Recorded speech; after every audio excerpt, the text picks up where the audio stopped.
नमस्कार दोस्तों, जय श्री कृष्णा, राधे राधे। दोस्तों, इस बार के चैत्र नवरात्रि 22 मार्च यानी आज से लेकर 30 मार्च तक मनाई जाएगी। हिंदू धर्म के मुताबिक साल में 4 नवरात्रि मनाई जाती है, जिसमें कि शारदीय नवरात्रि और चैत्र नवरात्रि का विशेष महत्व है। जैसा कि नवरात्रि 9 दिनों का पर्व है, इन 9 दिनों में देवी शक्ति के 9 स्वरूपों की पूजा होती है। इन सभी 9 स्वरूपों की नवरात्रि के मौके पर अलग अलग दिन खास पूजा की जाती है।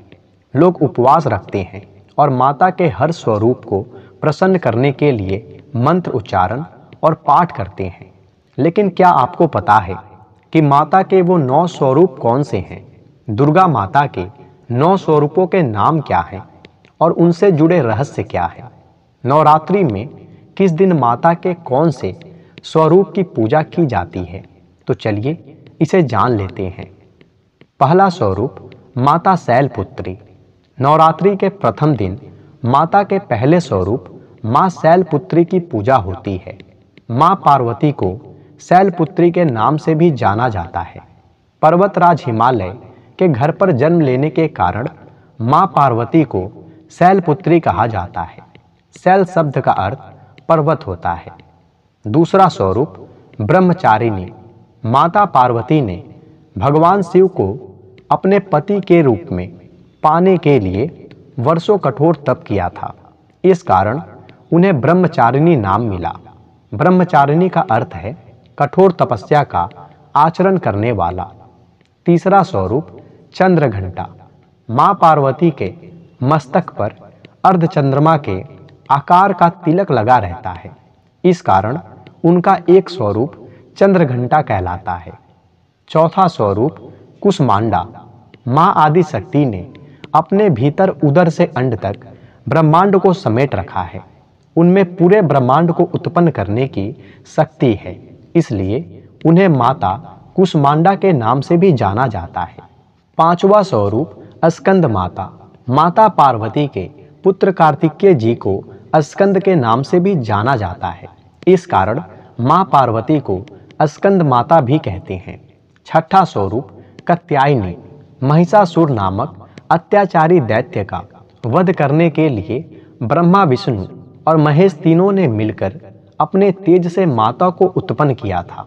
देवी के प्रकट होने के बाद सबसे पहले उनके पूजा महर्षि कात्यायन ने की थी, इसलिए उनका नाम कात्यायनी पड़ा। सातवां स्वरूप कालरात्रि। संकट होने के लिए माता के कालरात्रि स्वरूप का जन्म हुआ। संकट को काल भी कहते हैं। हर तरह के काल का अंत करने वाली मां कालरात्रि कहलाती है। उनके पूजन से सभी संकटों का नाश होता है। आठवां स्वरूप महागौरी। भगवान शिव की अर्धांगिनी बनने के लिए माता गौरी ने वर्षों तक इतना तप किया था कि वो काली पड़ गई थी। बाद में महादेव ने उनके तप से प्रसन्न होकर उन्हें अपनी पत्नी स्वीकार कर लिया था। उसके बाद भोलेनाथ ने माता गौरी को गंगा जी के पवित्र जल से स्नान कराया। मां गंगा के पवित्र जल से स्नान के बाद माता का शरीर बहुत गोरा और अद्भुत कांतिमान हो उठा। तब से उनका नाम महागौरी हो गया। नौवां स्वरूप सिद्धिदात्री। माता का 9वां स्वरूप सिद्धिदात्री है।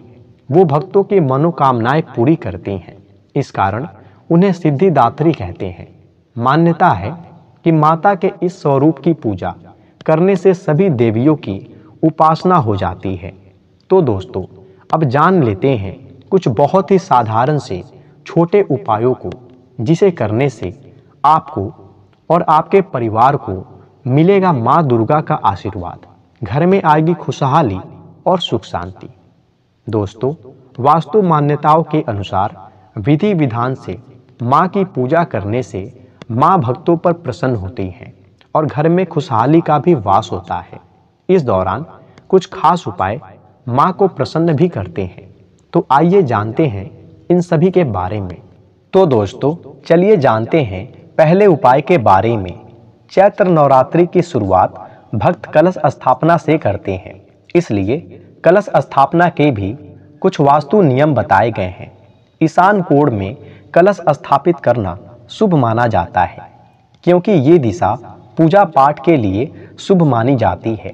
इस दिशा में घट स्थापना करने से सुख समृद्धि बढ़ती है। दूसरा उपाय, चैत्र नवरात्रि में अखंड ज्योति जलाना भी बहुत ही शुभ माना जाता है। घर की आंगन यानी कि दक्षिण पूर्व दिशा में आप अखंड ज्योति जला सकते हैं। मान्यताओं के अनुसार इस दिशा में अखंड ज्योति जलाने से परिवार के सदस्यों की बीमारियां दूर होती हैं और शत्रुओं पर भी विजय मिलती है। इस बात का ध्यान रखें कि दीपक बुझने ना दें। तीसरा उपाय, चैत्र नवरात्रि में मां लक्ष्मी की पूजा करना भी शुभ माना जाता है। 9 दिनों तक मां लक्ष्मी के चरण अंदर की ओर आते हुए बनाएं। इससे मां लक्ष्मी की कृपा भी बनेगी और घर में पैसे का आगमन भी होगा। चौथा उपाय, हिंदू धर्म में तुलसी का पौधा बहुत ही पवित्र माना जाता है। आप घर की उत्तर पूर्व दिशा में इस पौधे को लगा सकते हैं। इससे घर में नकारात्मक ऊर्जा का वास नहीं होगा। पांचवा उपाय, 9 दिनों के उपवास के बाद अष्टमी या नवमी वाले दिन कन्याओं को पूजन जरूर करवाएं। पूर्व दिशा की ओर बैठकर कन्याओं को भोजन करवाना शुभ माना जाता है। मान्यताओं के अनुसार इससे घर के वास्तु दोष भी दूर होते हैं और घर में बरकत भी आती है। छठा एवं अंतिम उपाय, एक कलश में जल भरकर उसमें लाल और पीले फूल डालें। चैत्र नवरात्रि में ये कलश अपने ऑफिस के मुख्य द्वार पर पूर्व या फिर उत्तर दिशा में रखें। मान्यताओं के अनुसार इससे आपको नौकरी में तरक्की मिलेगी। तो दोस्तों, मुझे उम्मीद है कि आपको नवरात्रि से जुड़ी ये सभी जानकारियाँ बहुत पसंद आई होगी। कृपया करके वीडियो लाइक करें और ज़्यादा से ज़्यादा शेयर करें। धन्यवाद।